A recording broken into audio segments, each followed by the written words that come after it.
I kept a secret for 40 years, a secret worth $60 billion, and I almost took it to my grave. In 40 years of standing at that door, I'd seen everything. Weddings, funerals, power, betrayal.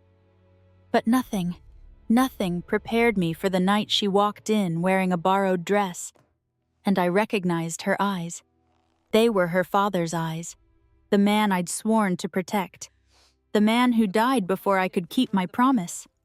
500 of the city's most powerful people were in that ballroom.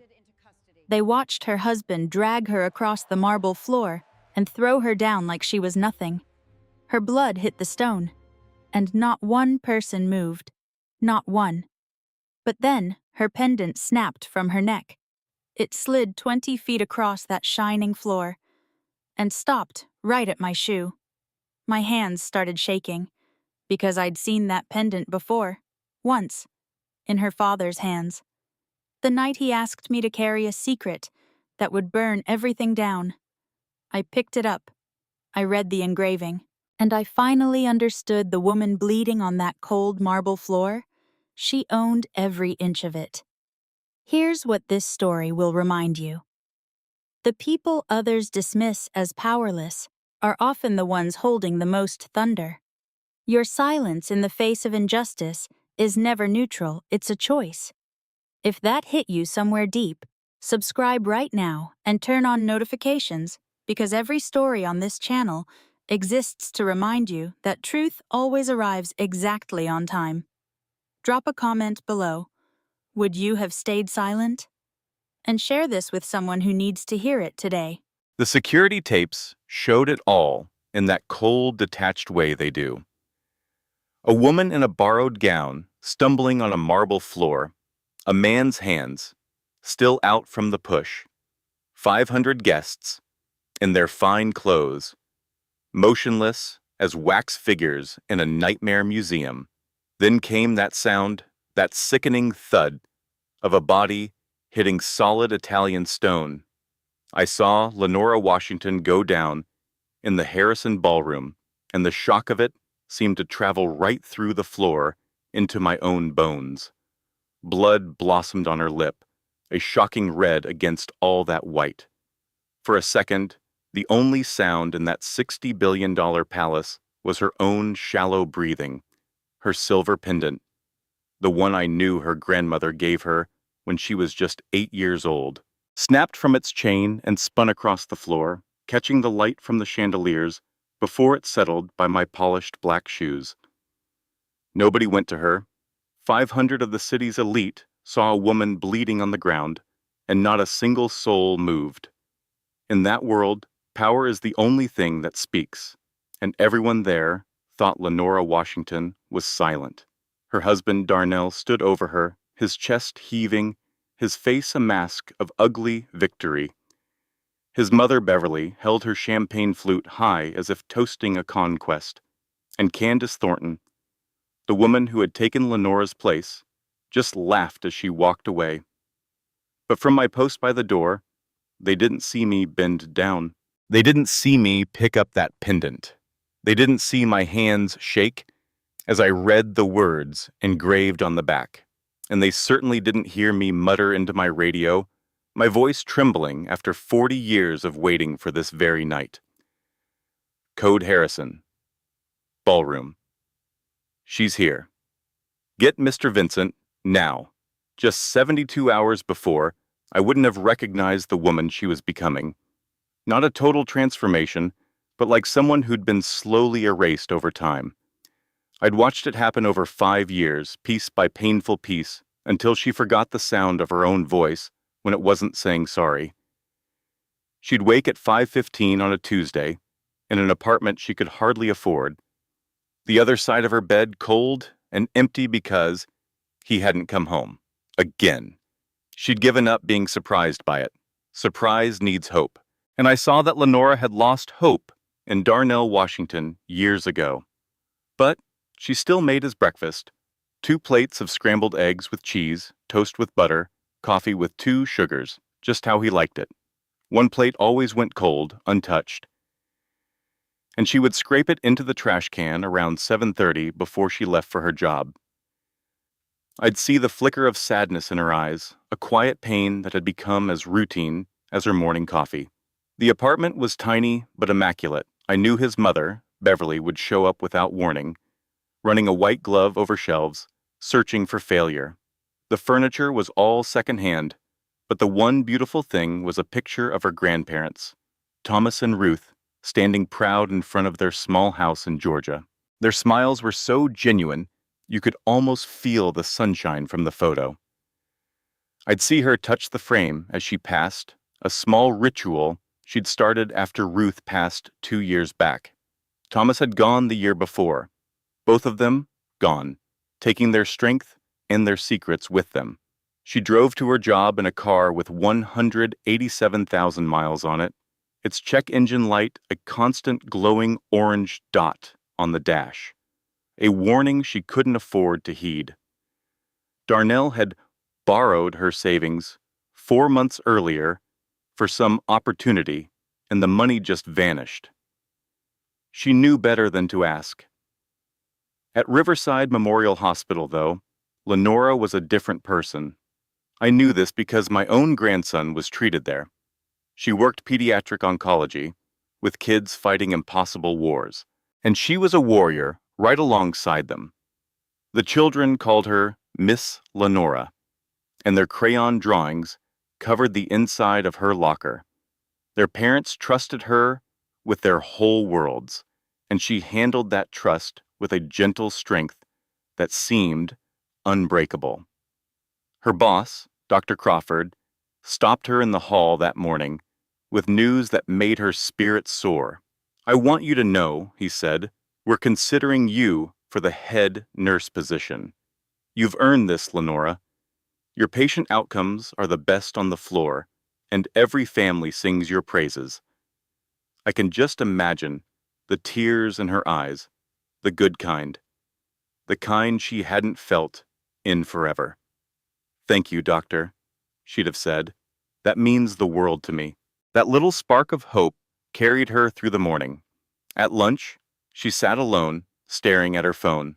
No texts from Darnell, no missed calls, just the reflection of a quiet, beautiful woman most people didn't take the time to see. A woman with sorrow in her dark eyes, a sadness too heavy for a 32-year-old to carry.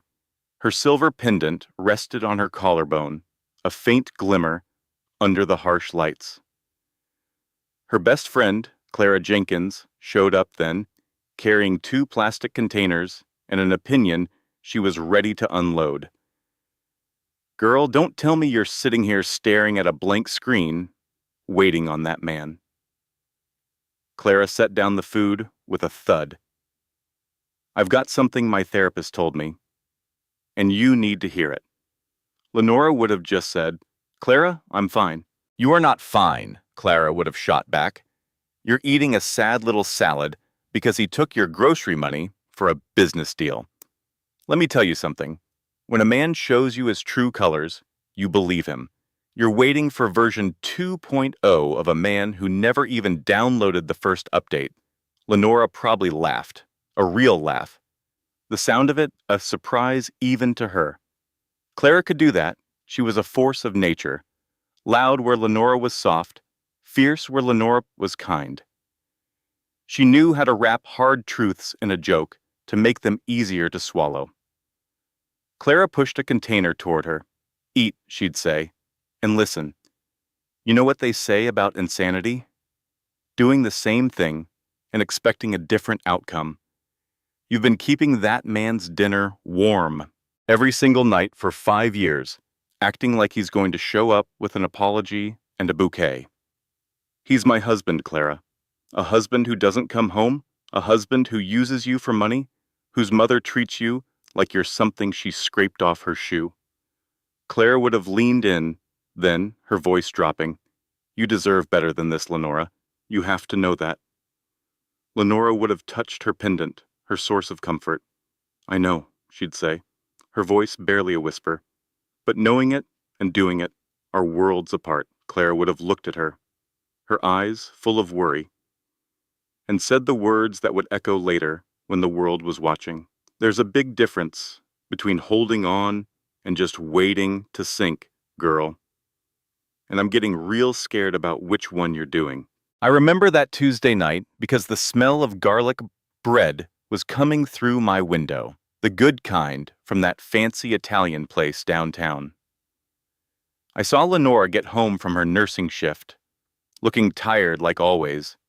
Through her window, I could see them sitting at her kitchen table, her boyfriend, Darnell, holding court like he owned the place, his mom, who always dressed like she was going to the opera, and another woman. This woman was different, sharp, expensive looking, with a confidence that felt like a weapon. She laughed, and I swear I could feel the coldness of it from my apartment. Darnell always said she was just a business partner, but I knew better. I watched the way that woman's hand never left his arm, the way she'd lean in close, whispering. She looked over at Lenora with this look, like she was something sad you find on the side of the road.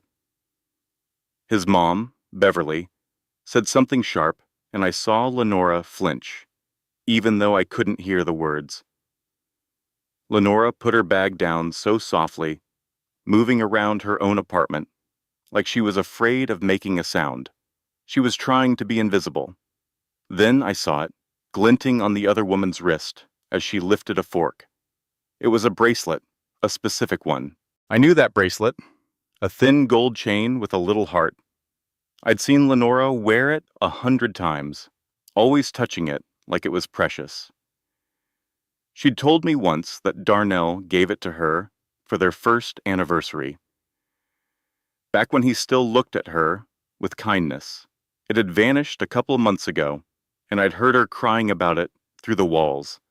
He'd yelled at her for being careless, and there it was, on that woman's arm. "That's my bracelet," Lenora said. Her voice was so quiet, but it cut through the air. The other woman, Candace, just looked up, bored. The whole table froze. I pressed my ear to the wall then. I heard Darnell's voice, hard and ugly. "I bought it, so I can give it to whoever I want," he snapped. "You think everything belongs to you." His mother chimed in, her voice dripping with poison, calling Lenora a barnacle, clinging to her son. Then Candace smiled, a mean, slow curve of her lips that she aimed right at Lenora. She held up her wrist, admiring the bracelet. "Some things just find their way to the right person," she said, and I felt sick to my stomach. The sound of them laughing together was the worst part. It was the sound of three people deciding someone else was worthless. A little while later, I heard Lenora's bedroom door click shut, and then the muffled sound of her crying. She was on the phone, her voice choked up. "She was wearing my bracelet, Clara," she whispered into the phone, "in my house." I could only hear bits of the conversation, but I heard her say, "I just need to survive." My hands felt tied. I wanted to knock on her door, to do something, anything, but I was just a kid, frozen with fear. Her friend's voice came through the wall, deeper and more serious. "There's a difference between surviving and planning," the voice said. "Surviving is treading water. Planning is building a boat." After the call, it was silent. I just sat there, thinking about Lenora in the dark, listening to them laugh in her own kitchen. The next morning, I saw her leave for the hospital, looking like a ghost. I knew something was going to break. You can only tread water for so long before you go under. I just hoped she was starting to gather the wood for that boat. I knew it had happened when I saw her come home before noon. She was carrying a small cardboard box. Her face was completely blank, like she'd left her soul back at the hospital. Her key fob didn't even work at first, and she just stood there, swiping it again and again. A security guard had to let her in. I couldn't imagine what they'd said to her in some sterile office, what lies they told to make her walk out like that. She had worked at that hospital for 7 years, I knew that, and they just threw her away. I watched from my window as she walked from her car, numb. The box in her arms wasn't big. It seemed impossible that 7 years of helping people, of caring for them, could fit into something so small. It held pictures and probably a spare pair of shoes. I felt a hot, useless anger rise in my throat. I should have said something weeks ago. I should have told someone what I'd seen, what I'd heard, but I didn't. And now this. While she was still standing there, lost in the parking lot, a sleek black car pulled into a visitor spot. Candace got out. She was wearing a power suit, not a social call dress. She was there on business. She saw Lenora standing there with that pathetic box, and she smiled. It wasn't mean, not really. It was worse. It was the smile of a winner, of someone whose plan had worked perfectly. Candace walked right past her into the hospital's main building, and I just knew, she was the reason for that box. She had engineered all of it. I heard them fighting later, the sound muffled but sharp through the wall. Darnell was on the couch when she got in. "Fired," was the first thing he said, not even a question. He called her useless. He told her he wasn't going to carry dead weight. Then his phone rang, and I heard his mother's voice screeching through the speakerphone. He didn't even bother to keep it private. I felt like I was going to throw up. "Has she found a lawyer yet?" Beverly asked. Candace said we need to move on the divorce fast. He glanced at Lenora, and for a second I thought I saw shame on his face, but it was gone in a flash. He hung up. They were a team, a wrecking crew, and Lenora was the building they were tearing down. That night, after Darnell left, I waited. I heard her moving around, the quiet tap of a keyboard. My uncle is a lawyer, a really good one who helps people in bad situations. My hand was shaking as I wrote his name and number on a slip of paper. I crept out into the silent hallway, and I pushed that little piece of paper under her door. It wasn't much, but it wasn't nothing. It was the first piece of wood for her boat. I recall the day she moved in, her eyes so bright you could see them from across the hall. Then he started chipping away at her light. The first time I heard his voice, sharp and cold through my wall, I should have said something, but I didn't.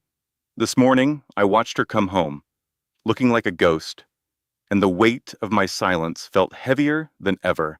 I saw her pause at her laptop, her shoulders slumped, and a deep shame settled in my gut. I knew she was looking at something that would either break her for good or finally make her fight back. I prayed for the latter, knowing I had done nothing to help her. I knew their marriage was a sham, not just from his cutting remarks, but from the sleek, blonde woman I'd seen him with, the one who carried a briefcase and looked at our building with disdain. After that night, the air in their apartment shifted. The usual tense quiet was replaced by something charged, something simmering. Her lights stayed on well past midnight, a silent vigil I watched from my own window. He would come and go, but she was in there, planning. I could feel it. The guilt ate at me. I should have knocked, offered tea, anything, but I was a coward, and my cowardice had left her to face the storm alone. But then I heard a whisper from my own past, my mother's voice, telling me to mind my own affairs. I'd always listened. That night, as the rain fell, I watched him stumble home near 3 a.m, reeking of a perfume that wasn't hers. I saw the light was still on in her window and knew she was awake, bearing it all. For the first time, I felt a flicker of defiance against my mother's old advice. Minding my own business had begun to feel a lot like abandoning someone in need. A new thought took root. What if helping was my business? That thought kept me awake long after his drunken snores started. He smelled like a distillery and a flower shop, and I knew she had to be awake to witness it. He never saw a thing beyond himself. Around 9, her friend arrived, the fiery one with bright red hair, carrying 2 bottles of wine like she was arming for a battle.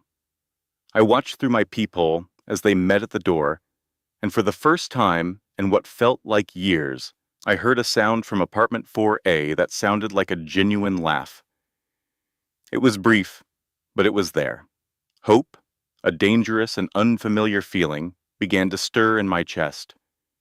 Maybe she wasn't alone in this fight after all. The blonde woman, his lawyer, I figured, was the one who always looked so smug. I knew she was part of it. After her friend arrived, the sounds from next door changed. I heard the low murmur of serious conversation, the scrape of boxes being dragged across the floor. My curiosity warred with my shame. They were looking for something, preparing for something. I sat in my armchair, listening to the muffled sounds of their righteous quest, and knew they were doing what I should have helped with years ago. Every thump from their apartment was a reminder of my own inaction, a steady beat of regret against my heart. I remember the day she first came here, looking like a ghost haunting the edges of a life she was supposed to own. I stood by the gate, same as always, and watched her.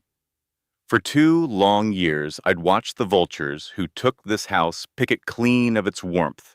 But seeing her, really seeing her, for the first time, felt like a fresh wound. She was handling old papers with a friend, her movements careful, almost sacred. I knew what was in those boxes, or I could guess. I'd seen Diana Harrison pack some of them herself, a lifetime ago. A voice carried on the wind. Her friend's, I think, sharp with shock.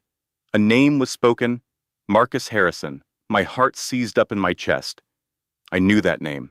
I knew the secret tied to it, and my silence felt like a stone in my throat. I should have said something then. I should have walked right over, but I didn't.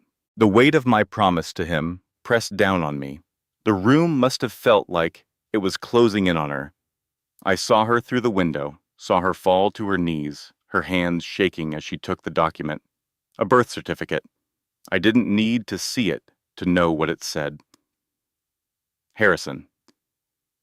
That name belonged to her more than anyone else in this place. Her friend kept pulling out more proof, an adoption file, letters from lawyers, things I knew had been arranged to keep her safe. And then, a letter from Ruth, her grandmother. Ruth knew I was here, knew I was watching.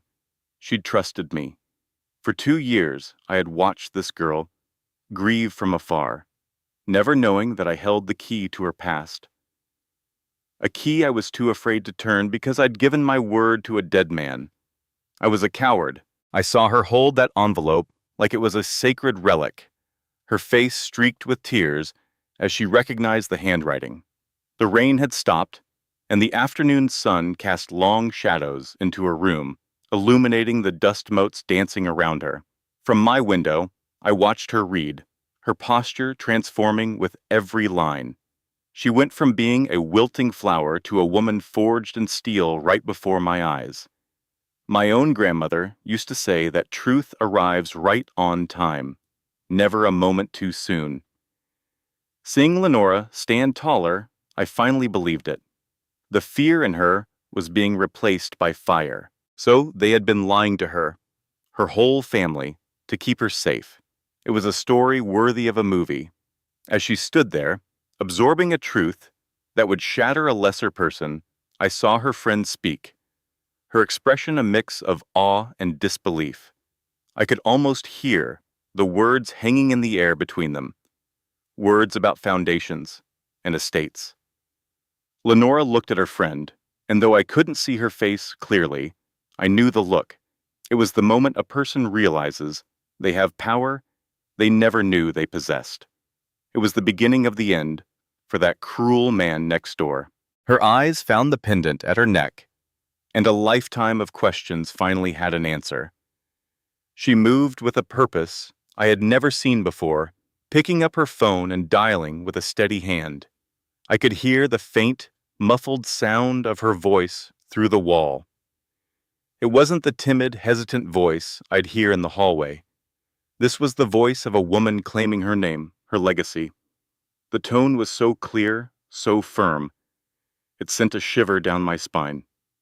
That was the moment I knew I had to do something, that my silence was a debt I had to repay. The voice on the phone was urgent, a confirmation of everything. As she listened, her friend pressed an ear to the other side of the phone, and I saw her mouth form a silent wow. A whole world was opening up for the quiet woman next door, a world of power and resources. My own small world felt impossibly quiet. I walked to my desk, my heart pounding with a nervous resolve. I took out a pen and a fresh sheet of paper. My small act wouldn't be an empire, but it would be the truth. I started to write.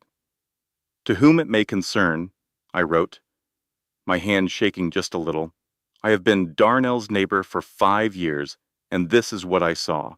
I remember the first time I saw the truth about Darnell. It was a Monday, and Lenora came into her nursing shift with a shadow behind her eyes, the kind that a long weekend with the wrong person leaves behind. I saw her flinch when he'd show up, all smiles and charm for the rest of us, but his grip on her arm was always a little too tight. I told myself it wasn't my place. I was just her colleague, her friend from work. I didn't know then that her parents had left her a world, that they had hidden her away to save her from a danger they saw coming. All those years she thought she was an orphan. They were loving her from a distance, a painful, silent protection. And I was silent too, watching her husband tear her down piece by piece, never knowing the incredible secret she carried. Then one day last week, I saw her with Clara, and there was a flicker of light in her I hadn't seen in years. I didn't know why, not then. I just saw a change. Looking back, I can't wrap my head around the sheer nerve of that man, Darnell. He was busy planning to snatch a tiny little house from the woman he'd spent 5 years telling she was nothing. All the while, she secretly owned a $60 billion empire, and they were both about to walk into her mansion for that gala, and he had no clue. The gall of some people is breathtaking, but the strength I saw brewing in Lenora that afternoon, that was something else entirely. For the first time, watching her from across the hospital cafeteria, I saw a woman who was ready to fight back. That feeling, that glimmer of hope I saw in her, it didn't last. A few hours later, on my lunch break, I was at the bank and I saw her. She was at the ATM, just staring at the screen with this look of absolute devastation. I watched her try her card again, her shoulders slumping when the result was the same. Every cent was gone. Checking, $0. Savings, $0. All the money from her paychecks, the little bit she'd painstakingly saved, just vanished. My heart broke for her. I wanted to go over, to say something, but I was frozen by the same cowardice that had kept me quiet for years. Instead, I just watched as she called the bank, her face growing paler with every word she heard. Then she called Darnell. I was close enough to hear his side of the call, that casual, icy tone he used when he knew he had her cornered. He wasn't even sorry. He called it an investment, a move for their future, and then told her if she wanted anything, she'd better behave. He hung up on her. She just stood there, in the middle of the bank, this phone in her hand, looking like a lead weight. I saw it all. The moment the heir to $60 billion couldn't even buy a bus ticket home. The moment the strongest woman I knew was made to feel completely worthless again. Just as I was about to finally do something, Clara showed up like a hurricane, all fire and fury, ready to shield her. I went home that night sick with guilt. I imagined Lenora at Clara's apartment, surrounded by that fierce, unwavering friendship I'd failed to offer. I pictured her feeling trapped, a billionaire on paper, but with nothing in her pocket, no proof of the abuse, because he was smart enough to control everything digitally. How could she fight a man like that? I thought about the truth, how it's supposed to set you free, but right then, it felt like just another weight on her. I knew I had to be at that gala. I couldn't stand by anymore. I had seen too much. I had stayed silent for too long. I had to be there, just in case she needed one person in that glittering crowd to be on her side. And I was there, volunteering as a server, blending into the background.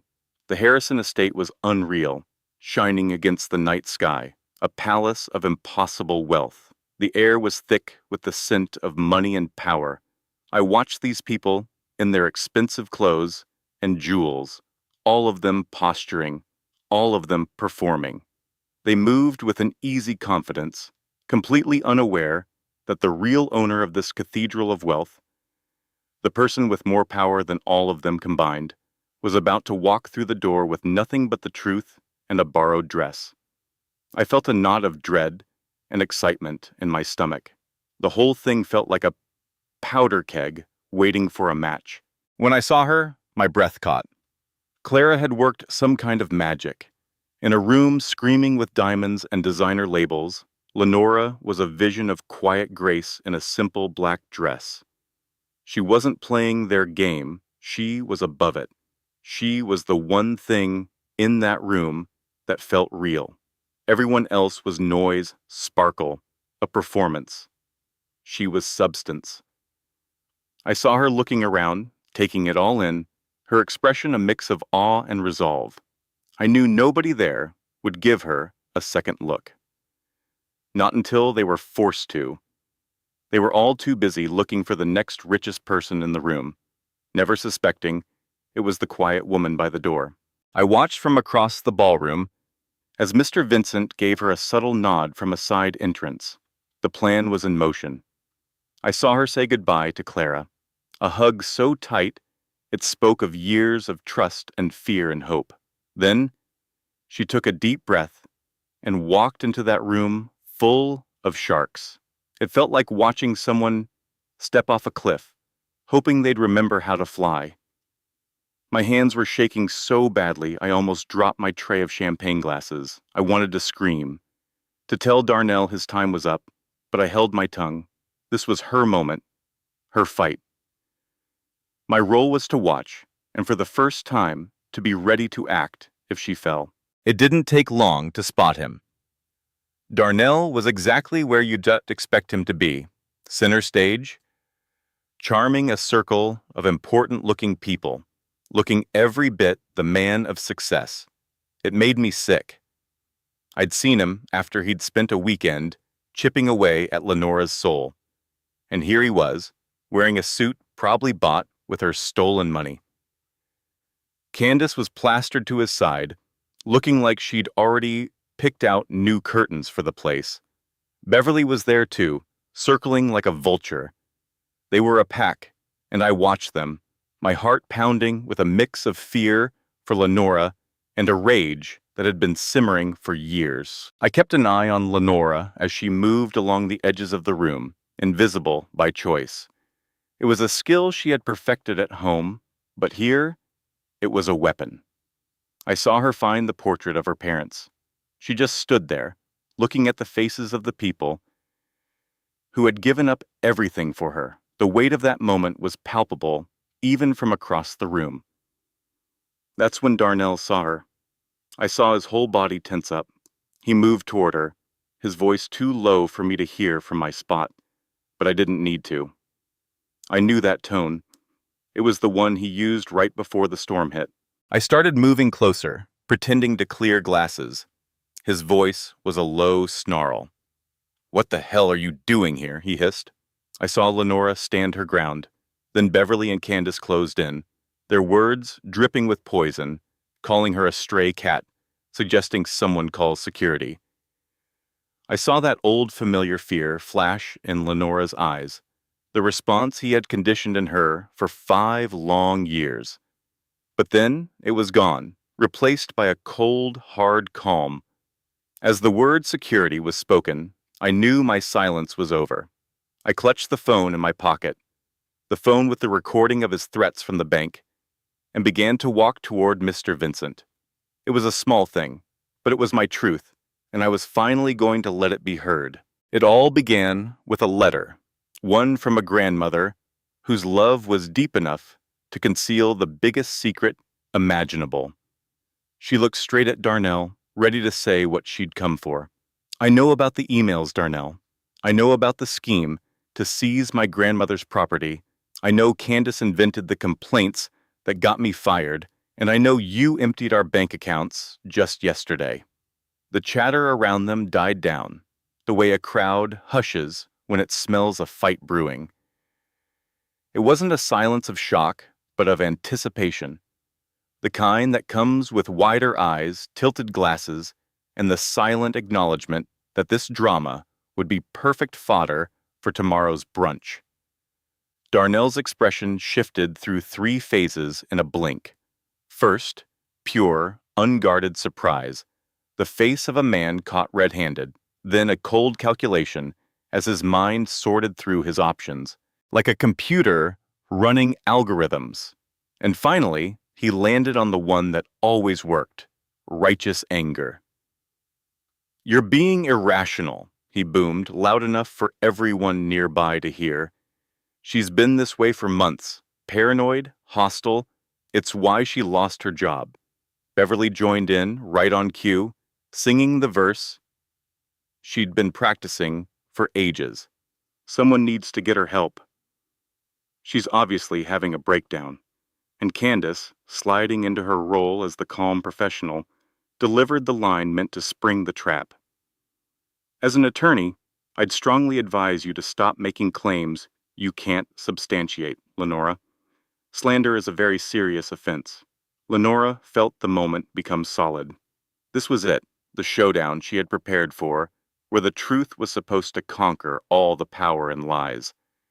She had the screenshots. She had all the proof. She grabbed her phone, her hands surprisingly steady, and went to her photos. The screenshots were gone. Every single one had been wiped clean. The email threads, the financial plans, the messages between Darnell and Candace, outlining her ruin, all of it had vanished, like it never even happened. Darnell leaned in, his voice a low whisper just for her, the cruelest words he'd ever spoken. "Find my phone is an amazing feature, Lenora.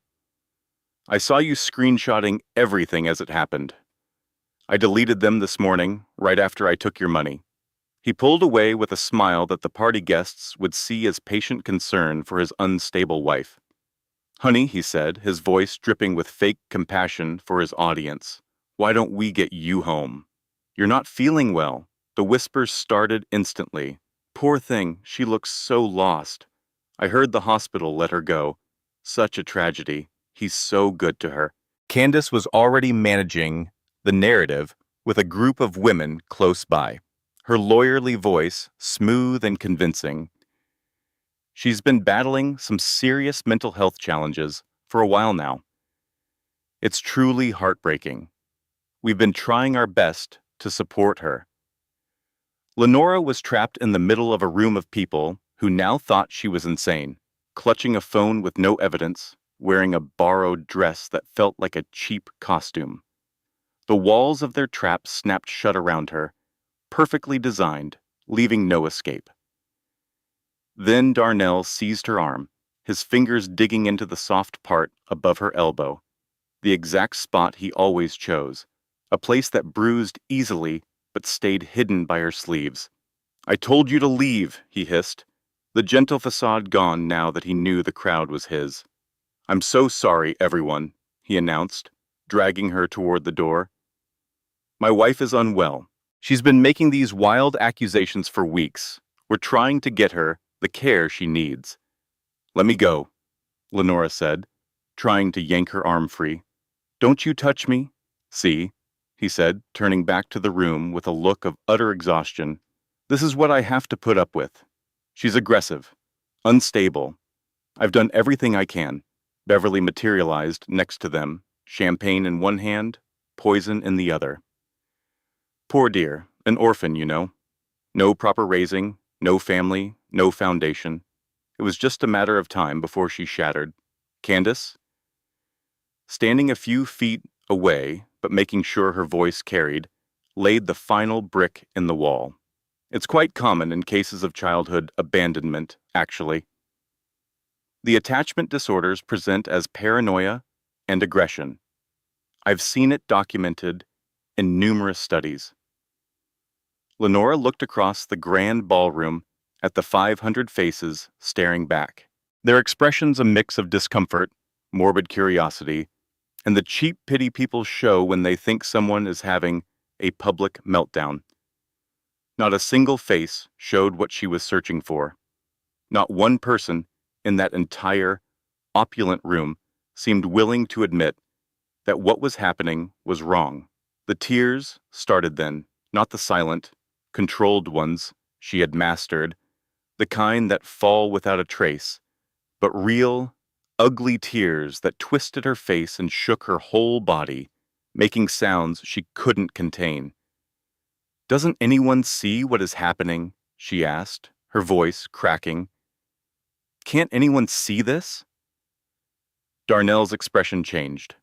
The performance was over, and the thing underneath was raw and hideous, and for the first time all night, honest. "You will never be anything," he said. "You are nothing. You came from nothing, and you will leave with nothing." And then he shoved her.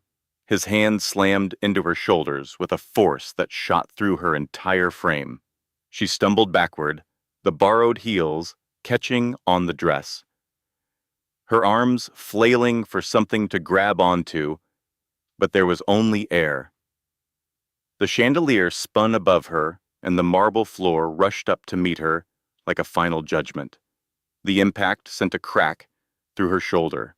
Her hip hit the stone with a sound that echoed through the now silent ballroom. Blood bloomed on her lip where she'd bitten it. The silver pendant, Ruth's pendant, the last thing her grandmother had given her, the woman who loved her enough to keep the world's biggest secret, snapped from its frayed chain. It skidded across the Italian marble, spinning in the light until it came to a halt against a pair of polished black shoes. 500 people watched. I've been a fixture here for 40 years. A ghost in a security uniform. Marcus Harrison hired me himself back when these walls were filled with hope, not greed. I saw him and Diana build a life in this mansion, saw the love they shared echo in these halls. I was the one they trusted with their deepest fear, with their plan to save their only child, and I was on duty the night that plan became a terrible necessity. At 72, you feel the years in your bones, but my memory is as clear as the day it all happened. So, when I saw that silver pendant skid across the marble and land by my shoe, my old heart nearly stopped. I knew it instantly. L.H. Harrison Legacy. I'd seen it only once before, a lifetime ago, in Marcus Harrison's hand on the very night he'd asked me to be its keeper in spirit.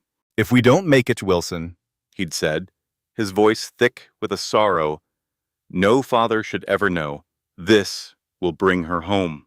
You'll know it's her." And now, here she was. I knelt down, my old knees cracking in protest.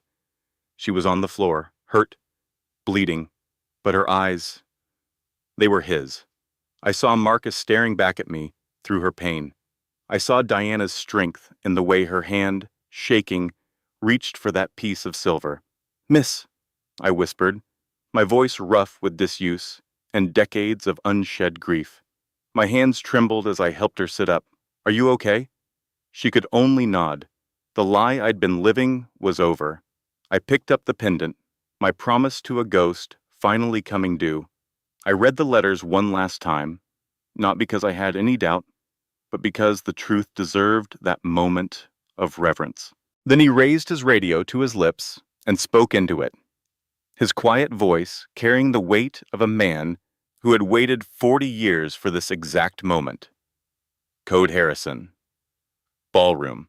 She's here. Send Mr. Vincent to the East Corridor, private room. Now." He didn't drag Lenora back into the middle of the party. He didn't make an announcement. He didn't confront the man who had just assaulted the rightful owner of this mansion. Instead, he helped Lenora to her feet with the care you'd use for something priceless and led her through a side door most of the guests didn't even know was there.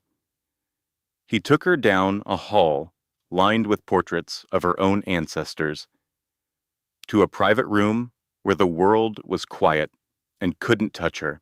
He brought her water, a first aid kit, and a clean cloth for her mouth. Then he sat down across from her and said the words that would change her life. Miss Harrison, I worked for your parents for 15 years. I was on duty the night they passed. I gave your father my word that I would look after this estate until you returned. He paused, his old eyes shining. And now you're home. Lenora just stared at him. Harrison. Everyone kept saying that name, trying to fit it on her like a coat that wasn't hers. My grandmother, she began. Ruth was the strongest woman I've ever known, Wilson said. She sacrificed everything to keep you safe. A comfortable life, a family name, Chaim, her entire connection to this world. She lived in a 3-room house in Georgia and grew her own vegetables, and she did it all because she loved you more than anything on this earth. 20 minutes later, Gregory Vincent came in through the service entrance. He was a tall, impressive man in his 60s, with silver hair, sharp eyes, and the calm demeanor of someone used to carrying immense responsibility with practiced ease. I remember the first time I saw her, after 3 years of hollow silence in this house since we lost Ruth. The relief on Mr. Vincent's face was so heavy it looked like sorrow. Miss Harrison, he'd said, his voice thick, taking a seat beside her with his phonos leather case full of papers. I'm so sorry it took so long. Your grandparents hid you so very well. He opened it up and laid out her entire life on that table. Trust documents naming her the sole heir to the Harrison fortune, deeds to 47 properties across this country, controlling shares in a massive company, and the charter for the foundation that was funding the party just outside our door. The estate was worth $60 billion. I watched her look from the papers to Mr. Vincent and then to me. As I stood by the door, tears I hadn't realized were falling, finally tracing paths down my face. He pushed me onto the floor, she said, her voice barely a whisper. In my own home, on my own marble. Yes, Mr. Vincent confirmed. And the security cameras saw it all, Miss Harrison. The choice is yours now. What do you wish to do? She was silent for what felt like an eternity. I could hear the party through the wall, the music, the laughter, the sound of glasses clinking for people who had stood by and let her suffer. Then she said something that made my heart swell with pride. I don't want revenge. I want justice. There's a world of difference. Her first call was to a woman named Clara. The phone barely rang once. I could hear someone eating cheesecake very aggressively on the other end. Girl, I've been stress eating this whole thing waiting for your call. What's going on? Are you okay? I can be there. I'm putting my shoes on right now. Clara, I need you at the Harrison estate. Use the e-service entrance and don't forget your laptop. Why does this feel like I'm about to help you do something amazing? Because you are. And Clara, bring the cheesecake. As she waited, Miss Lenora turned to Mr. Vincent. She asked him 3 questions, each one so sharp and clear, it felt like a blade. 5 years of cruelty hadn't broken her. They'd forged her into steel. First, Candace Thornton tried to have me put on a psychiatric hold tonight. She wants me committed. Can we stop it? Mr. Vincent's face grew dark. She did what? Yes. With your identity confirmed and Judge Holloway here tonight, we can get it thrown out immediately. Second, Darnell cleared my bank accounts yesterday. It all went to a joint investment fund I can't touch. Can we find it? Mr. Vincent gave a firm nod. Our accountant sense will trace it in hours. Moving marital assets without permission is both financial abuse and fraud. Third, the complaints against me at Riverside Memorial. If Candace faked them using her lawyer credentials, is that a crime? A small, grim smile touched Mr. Vincent's lips.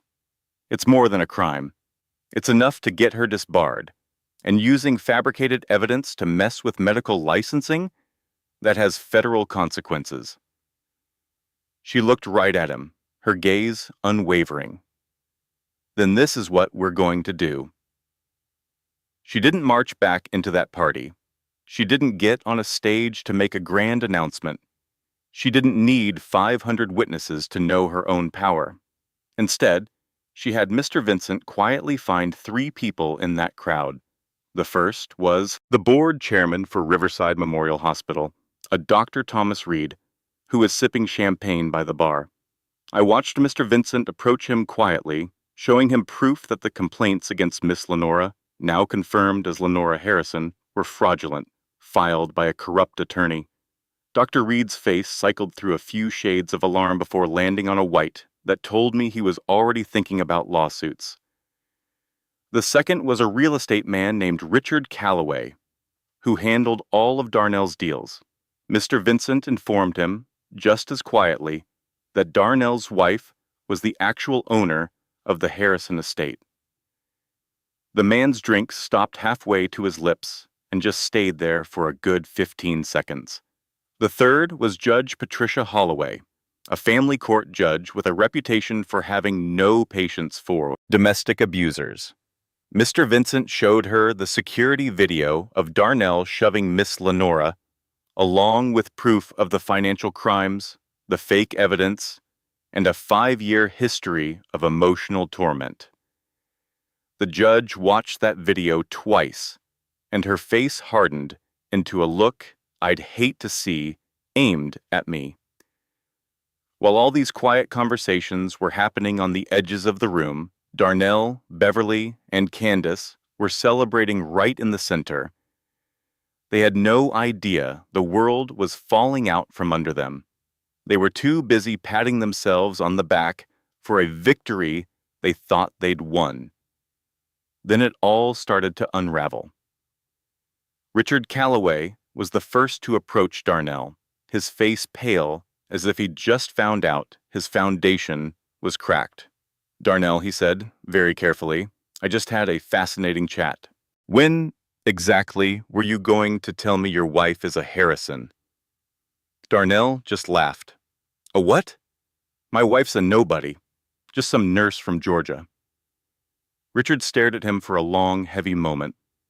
Right, Well, I think I'm going to get some fresh air. He walked away, leaving Darnell looking confused before he shrugged and turned back to his friends. Across the ballroom, the hospital chairman cut in on Beverly mid-sentence. Mrs. Washington, are you aware the complaints against your daughter-in-law are part of a criminal fraud investigation? The lawyer involved is likely to be disbarred. Beverly's champagne flute rattled in her hand, and, in a shadowed corner, Candace's phone buzzed. She picked it up, and all the color washed out of her face as the head of her law firm gave her a message that ended with the words, "Your desk will be cleared out by Monday morning." The trap sprang on them all at once, from 3 different sides, for 3 different reasons, and none of them knew why. They looked at each other from across the party, their faces a mask of dawning panic, like deer who can smell a wolf but can't see it. Then the main doors opened, and a man I knew by reputation walked in. Derek Hollister was 40, dressed perfectly, and had the cold, calculating eyes of a man who only sees people as tools or targets. He specialized in corporate takeovers, which was a polite term for a vulture who took things from people who couldn't fight back. He'd been trying to get his hands on Harrison money for a decade. He had eyes and ears at the gala. A man like him always did. And when his sources told him the long-lost Harrison heir had finally surfaced, he moved with the brutal efficiency of a shark that had waited years for this very chance. He found our private room, came in without a knock, sat down without an invitation, and spoke a threat that nearly destroyed everything. "Miss Harrison," he said, with a smile that never touched his cold eyes, "the missing heir. I've been anticipating this for 10 years. Your parents' trust contains a provision. If the heir fails to show sound judgment and a stable life by their 32nd birthday, the estate goes into a conservatorship. I've already filed the petition. A woman facing a psychiatric hold hardly meets that standard." Mr. Vincent went white as a sheet. The psychiatric commitment Candace filed. Derek's smile got wider. "It's amazing how things fall into place. By morning, a court order will put the entire Harrison estate under my control, and I'll be there to buy it at auction for a fraction of its worth." He stood, fixed his jacket, and left. The room was deathly quiet. I saw Miss Lenora look at Mr. Vincent, who looked back at me, and for one awful, crushing second, the hope we had so carefully built was just gone. Then Miss Lenora spoke, and her voice was steady. "That psychiatric hold, who signs off on it?" "A judge," Mr. Vincent said, "within 72 hours. Is Judge Holloway still at the party?" Mr. Vincent's eyes lit up. "Yes, she is. Then we need to find her. Immediately." She walked back into that ballroom, not from the side, but right through the main entrance, the same one she'd come through as a shadow hours before. But she wasn't a shadow anymore. She wasn't invisible, or small, or sorry for being there. She was Lenora Harrison, and she was home. She went straight for Judge Patricia Holloway, who was standing by the windows with a glass of water, looking like a woman who had already settled several matters in her mind tonight and was ready for more. "Your Honor," Miss Lenora said, her voice ringing with the kind of clarity that comes only after you've stopped being afraid. "My name is Lenora Harrison. In about 30 minutes, a fraudulent order for my psychiatric commitment will be filed. It was initiated by an attorney named Candace Thornton, who is already being investigated for fabricating legal evidence, and a man named Derek Hollister plans to use it to seize my inheritance." Judge Holloway looked at her over her glass. "And why should I believe you?" The judge's eyes scanned the room, and I knew my time for hiding was over. I stepped forward from the doorway. "Because I will swear to it. My name is Wilson. I have served this estate for 40 years, and every word she has spoken is the God's honest truth. I remember the moment it happened, the one I can't scrub from my memory. The crack of her head against the marble was sickening, and I saw Darnell, a man I'd networked with just 2 hours before, laughing about it with that shark of a lawyer, Candace. He'd just shoved his own wife to the floor. I saw it. We all did. I just stood there, clutching my drink, a coward. When the judge motioned them to a private room, I saw the woman's trustee, Vincent, carrying a briefcase that looked heavy with purpose. We all watched them go, wondering what was happening, what evidence could possibly matter in a room so full of power and influence. I just prayed no one had seen me see it all. The wait felt like an eternity. When Judge Holloway returned, her face was set like stone. She looked at the woman, Lenora, with a kind of profound respect that silenced the whispers around me. "I've been on the bench for 30 years, and I've learned about courage," she'd later say. It was clear she'd seen more than just a domestic squabble. She'd seen the truth we had all chosen to ignore. When she stepped up to the podium and asked for the microphone, the change in the room was electric. The music faded, the chatter died down, and every eye in that grand ballroom turned toward her, waiting for the verdict on a crime we had all silently witnessed. 500 of us stood frozen as the judge's voice cut through the silence. First, she announced a protective order against Darnell Washington for the battery he'd committed in front of us all. He shot up, his chair clattering behind him, sputtering denials, but she just talked right over him. It was a beautiful and terrifying thing to watch. Then, she dismantled the fraudulent psychiatric hold filed by his attorney, Candace Thornton, and announced she was being referred for disbarment. I saw Candace, who'd been smirking minutes before, make a break for the door, her composure shattering in an instant. Security, seemingly appearing from nowhere, blocked her path. The judge wasn't finished. Her voice dropped, and it felt like the whole room held its breath. She denied a petition from Derek Hollister to seize the Harrison estate, exposing it as part of the same corrupt scheme. I watched Hollister, a titan of industry, carefully place his glass on a tray and walk out without a single word. He was smart enough to know when the game was over. Then the judge paused, and the silence became so absolute, so heavy, I could feel the weight of it pressing down on me. What she said next changed everything. She spoke of the Harrison dynasty, of the heir lost 30 years ago, and then it is my honor to introduce their daughter, the sole heir to the Harrison estate, Miss Lenora Harrison. Lenora walked in, wearing that same simple black dress, her face bruised from the fall I did nothing to stop. No fanfare, no dramatic entrance.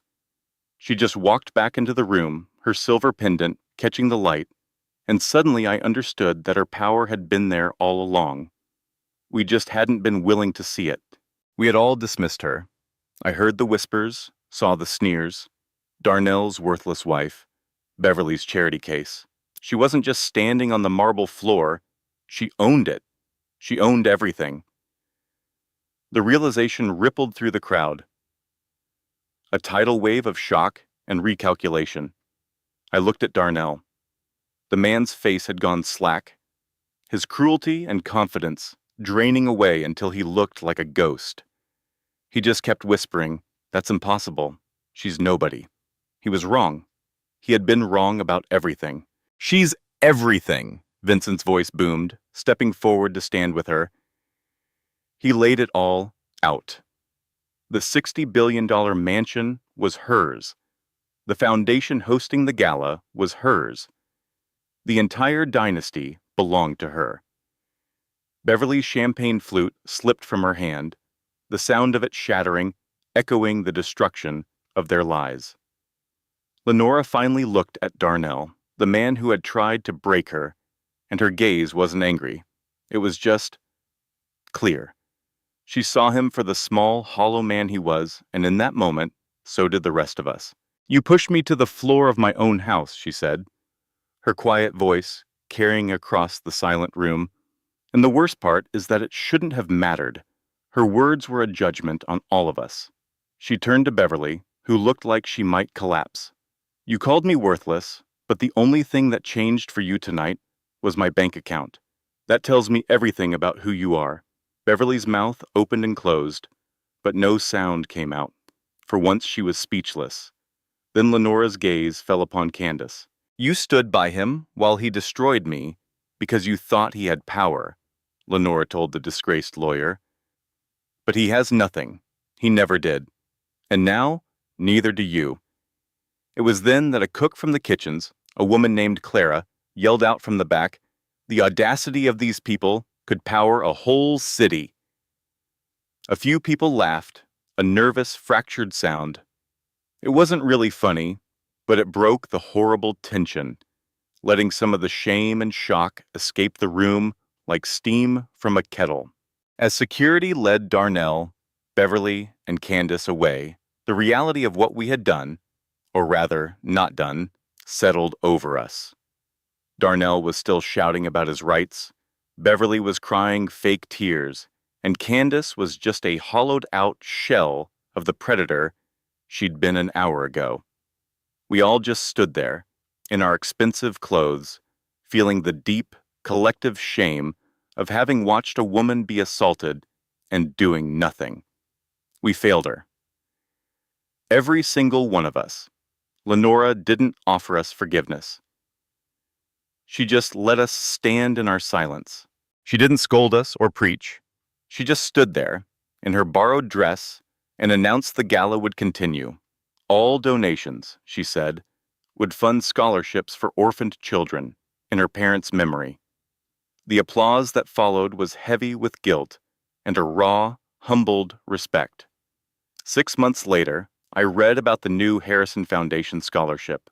I remembered her standing there, bruised but unbreakable. That night, after the applause died down, I walked to the donation table. My hands shook as I wrote the check, adding more zeros than I could afford. It wasn't forgiveness, it was a promise to myself, never again. Never again will I see something and do nothing. It felt like the sun itself was breaking through the mansion's cold gloom, catching the silver Bois-Sapir neck. It was a beacon connecting her to the parents I'd known, to the love I'd witnessed. It was my turn to finally speak. I could hear her whispering thanks to her grandparents, words about true wealth not being what you own. And I thought, no, child, true wealth is courage. The courage your parents had, and the courage I had failed to show until this very moment. I stood up, taller than I'd felt in 30 years. The others in the room stared, but their power was a mirage. I was the one who held the truth. I was the one who could give her back her name. I was done being silent. My protection would no longer be from the shadows. I helped her to her feet and stood beside her. I wasn't just security anymore, I was a witness. The leeches who had taken over this house could feel the change in the air. Their lies were built on a foundation of secrets, and I was about to tear it all down. The ballroom, where they'd mocked her, now felt like a courtroom, and I was the star witness. I had watched them turn these halls into a place of cruelty. But Marcus and Diana's legacy was one of kindness. That was the fortune they had left behind. My small act was simply to honor it. I cleared my throat, and for the first time I spoke the truth that had been buried for years, my voice echoing off the marble. This mansion, this name, this legacy, it all belongs to her. I told them everything. I told them about her father's words on that terrible night, about the promise I had made. The old voices of fear that had kept me quiet for so long faded away, replaced by my own. A story of truth. I saw her friend, Clara, move to her side. A fierce protector. The healing wouldn't be instant for any of us. For me, it was a daily choice to live with the guilt of my silence. But this one act of speaking felt like the first real breath I'd taken in decades. It was the beginning of undoing a wrong. True wealth isn't what you show. It's the integrity you hold on to when no one is watching. For years, I had failed that test. But not today. Today, I was the man Marcus Harrison had believed me to be. I watched them leave, her and Clara. They got into a car and drove away from the cemetery of a life that had been stolen from her. My part in this was small, a single stone tossed into a pond, but the ripples would set things right. I could feel it. I reached into my own pocket, my fingers brushing against an old worn photograph of Marcus and Diana, one they'd given me long ago. I finally made you proud, I thought. I kept my promise. In the rearview mirror of their car, this place would get smaller, a bad memory fading. And maybe, if you believe in such things, you might have felt the two people I missed so dearly standing there with me, their long wait finally over. The true inheritance was never the money. It was the truth, the unshakable fact of who she was, an old man with kind eyes and a woman who smelled of lavender. I could almost hear Diana's soft laugh, feel Marcus's firm hand on my shoulder. They could rest now. Their legacy was safe with their granddaughter, a young woman I now knew was extraordinary. Not for the $60 billion that was rightfully hers, but for the heart she'd kept intact despite everything. My silence had been a burden, but my words, my one small act of courage, had been a key. It unlocked her future. It had set me free. And I knew, as I watched her car disappear down the long drive, that who she was when nobody was watching had always been enough. This story, this truth, was my own small contribution. My way of ensuring a promise was kept. This content was carefully researched, developed, and manually edited by our team to deliver meaningful stories with valuable life lessons. Every narrative is crafted to entertain, inspire, and empower our audience. We believe that great stories can change lives, and we are committed to bringing you content that matters. Thank you for being part of our community.